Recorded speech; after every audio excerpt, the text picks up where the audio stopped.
Hello everyone, आप देख रहे हैं चैनल अमीन इन्फो। काफ़ी स्टूडेंट का सवाल आ रहा है कि सर एसओएल के पीजी के रजिस्ट्रेशन फॉर्म तो भर दिए, अब इसकी मेरिट लिस्ट कब आएगी। अब हमें एक्चुअल में हमारा जो एडमिशन है वो कंफर्म हुआ या नहीं, ये कैसे पता चलेगा।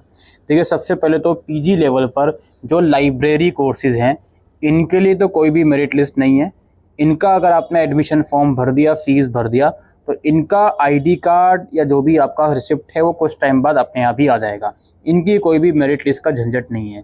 दूसरा पॉइंट हमारा ये है, काफ़ी बच्चों ने जो पीजी का रजिस्ट्रेशन फॉर्म भरा है, खासकर एमबीए में, तो उन्हें ये दिक्कत देखने को मिल रही है कि फॉर्म भर दिया लेकिन वहाँ पे कंफर्मेशन नहीं आता, रिसिप्ट नहीं आ रही। तो वो जो रिसिप्ट है कुछ टाइम के बाद जनरेट हो जाएगी अपने आप, प्लीज़ आप लोग वेट कीजिए। और तीसरी एक और चीज़ मैं बता दूं पहले, वो चीज़ ये है, काफ़ी बच्चों ने फॉर्म भरा है पीजी एमबीए का, उसके बाद उनको एक ईमेल आता है कि आपके डैशबोर्ड में कोई डिस्क्रिपेंसी है, इसको रिजॉल्व करो। लेकिन जब वो डैशबोर्ड ओपन करते हैं तो कोई भी ऐसा उनको ऑप्शन डिस्क्रिपेंसी का शो नहीं होता। तो ये तीनों कंडीशन मैंने आपके सामने रख दी। अगर आपको कुछ भी इसका सोल्यूशन नज़र नहीं आ रहा, डिस्क्रिपेंसी शो नहीं हो रही, कोई दिक्कत नहीं है, फिलहाल उसको अवॉइड कीजिए। रिसिप्ट वाला मैंने आपको बता दिया, कुछ टाइम में अपने आप ही जनरेट हो जाएगी। और लाइब्रेरी कोर्सेज़ की अगर आपने फ़ीस भर दी है पूरी प्रोग्राम की जितनी भी थी, तो वो कुछ टाइम के बाद अपने आप ही आपका जो आईडी कार्ड है वो आ जाएगा। ये सारी चीज़ें एक तरफ हो गई। अब एक्चुअल में जो बारी है पीजी कोर्सेज़ की मेरिट लिस्ट कब आएगी, एमए एमकॉम जैसे कोर्सेज़ की और एमबीए जैसे कोर्सेज़ की।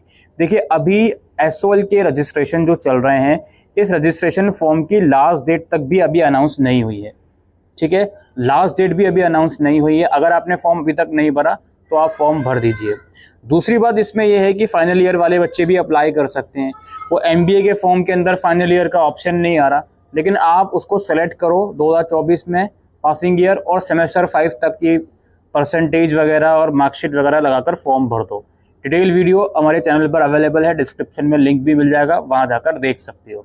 खैर, अभी लास्ट डेट अनाउंस नहीं हुई है और अभी ग्रेजुएशन का रिजल्ट भी नहीं आया, ना तो डीयू का रेगुलर का आया है ना एसओएल का आया है, क्योंकि उसी के बेसिस पर आपको एडमिशन मिलेगा। तो ऐसी सिचुएशन में अभी मेरिट लिस्ट डिले होगी, एज यूजुअल सी बात है। हालांकि एसओएल के अंदर इस बार एडमिशन जो है वो सीयूटी के स्कोर के बेसिस पर भी हो रहे हैं और ग्रेजुएशन के मार्क्स के बेसिस पर भी होंगे। ठीक है, जिसने सीयूटी नहीं दिया वो ग्रेजुएशन के मार्क्स के बेस पर एलिजिबल रहेगा, और जिसने सीयूटी दिया है वो अपना सीयूटी का स्कोर फॉर्म में डाले या नहीं डाले, वो सीयूटी का स्कोर अगर नहीं डालेगा तो सिर्फ ग्रेजुएशन के बेस पर एलिजिबल रहेगा, और अगर सीयूटी का स्कोर डाल रहा है तो उस स्कोर के बेस पर भी उसको एलिजिबल रखा जाएगा। अब जो मेरिट लिस्ट है, जहाँ तक हमारा आइडिया है, वो अगस्त के मंथ में ही आपको देखने को मिलेगी। जुलाई के मंथ में मुझे लगता है कि आपकी मेरिट लिस्ट आना बहुत मुश्किल है, क्योंकि अभी लास्ट डेट भी अनाउंस नहीं हुई है। लास्ट डेट अनाउंस करेंगे कम से कम 10-15 दिन पहले तो करेंगे ही ना, 10 दिन पहले भी करेंगे। और आज 7 जुलाई को वीडियो रिकॉर्ड कर रहा हूँ मैं। एज ऑफ नाउ तो लास्ट डेट अनाउंस नहीं है, आप नीचे स्क्रॉल करके भी देखोगे, as per the last date announce by UGC DEB, तो क्या लास्ट डेट है हमें अभी नहीं पता। तो कुल मिलाकर अभी जुलाई के मंथ में तो आपको मेरिट लिस्ट नहीं देखने को मिलेगी। और दूसरी बात यहाँ पर मैं एक और क्लियर कर दूँ, जब आपका ग्रेजुएशन का रिजल्ट आएगा, चाहे आप as a regular student apply कराओ, चाहे अपना as an SOL student apply कराओ यूजी का, जब ग्रेजुएशन का रिजल्ट आएगा तो आपको मौका दिया जाएगा, आप अपने परसेंटेज इसमें अपडेट करो, सेमेस्टर 6 के एग्रीगेट परसेंटेज। और जो डॉक्यूमेंट आपने सेमेस्टर 5 तक के लगाए थे, आप सेमेस्टर 6 की मार्कशीट लगाओ। ये सारे आपको जो ऑप्शन है ये दिए जाएंगे आपके रिजल्ट आने के बाद। और एसओएल इस चीज़ से बहुत अच्छे से वाकिफ़ है कि उसकी यूनिवर्सिटी है, तो उसी के खुद के ग्रेजुएट बच्चे भी तो एडमिशन लेना चाहेंगे। तो जब तक उनका खुद का भी रिजल्ट एसओएल का नहीं आता, तो कुछ ना कुछ तरीके ऐसे निकाले जाएंगे कि आपकी परसेंटेज के बेस पर आपको एडमिशन दिया जाए। मान लेते हैं, मैं कहता हूँ एसओएल का ग्रेजुएशन का रिजल्ट अगर लेट भी हो गया तो परेशान मत हो सकता है कोई ना कोई ऐसा तरीका निकल जाए कि सेमेस्टर 5 के रिजल्ट के बेसिस पर, कुछ भी ऐसे मेरिट के बेसिस पर आपको एडमिशन लिस्ट के लिए कंसिडर करा जाए। तो उस चीज़ से तो आप बिल्कुल अपने दिमाग को हल्का कीजिए।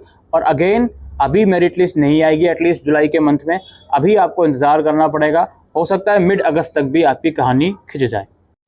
तो आप लोग वेट कीजिए, इंतज़ार कीजिए। जब भी लास्ट डेट अनाउंस होगी या कोई भी अपडेट आएगी करेक्शन विंडो वगैरह की, या कोई भी फर्दर अपडेट आएगी मेरिट लिस्ट शेड्यूल की, तो इस चैनल के ऊपर आपको डिटेल इन्फॉर्मेशन मिलेगी। आप कनेक्टेड रहिए। इसके अलावा लास्टली स्टूडेंट करेक्शन विंडो की बात कर रहे थे, तो करेक्शन विंडो में एज यूजुअल परसेंटेज तो करेक्ट करने का टाइम दिया ही जाएगा। और जो डॉक्यूमेंट फाइनल ईयर के बेसिस पर आपने लगाए थे अब वो ग्रेजुएशन के डॉक्यूमेंट लगाओ, उसका टाइम भी आपको दिया जाएगा, नो डाउट एट ऑल। लेकिन सर हमने फॉर्म भरते वक्त DO भी गलत भर दी, हमने ये गलत भर दिया, ग्रेजुएशन के मार्क्स की बात नहीं कर रहा हूँ मैं, जनरल चीज़ है, हमने फादर का नेम गलत भर दिया, तो उसकी हम अश्योरिटी नहीं दे सकते कि क्या करेक्शन विंडो में वो चीज़ें भी करेक्ट करने के लिए अलाउ करेंगे या नहीं। बहुत ही लिमिटेड चीज़ें करेक्शन के लिए अलाउ होती हैं, तो इस चीज़ को आप लोग ध्यान में रखते हुए चलिएगा। कोई ऐसी सीरियस मिस्टेक है जिससे एडमिशन लिस्ट पे फ़र्क पड़ सकता है आपकी, तब तो मैं रिक्वेस्ट करूँगा कि फॉर्म दोबारा भर दो। लेकिन कोई ऐसी चीज़ है कि DO भी गलत भर दी या पेरेंट्स का नाम गलत है, तो वो एडमिशन के बाद भी चीज़ें करेक्ट हो सकती हैं, जब आपका एकेडमिक सेशन शुरू हो जाएगा तो वो चीज़ें उसमें भी करेक्ट करवाई जा सकती हैं। तो आई डोंट थिंक कि वो उतना प्रॉब्लमेटिक चीज़ है। ऑलराइट, बाकी दोस्तों यही आज की इस वीडियो में हम डिस्कस करने आए थे। Thank you.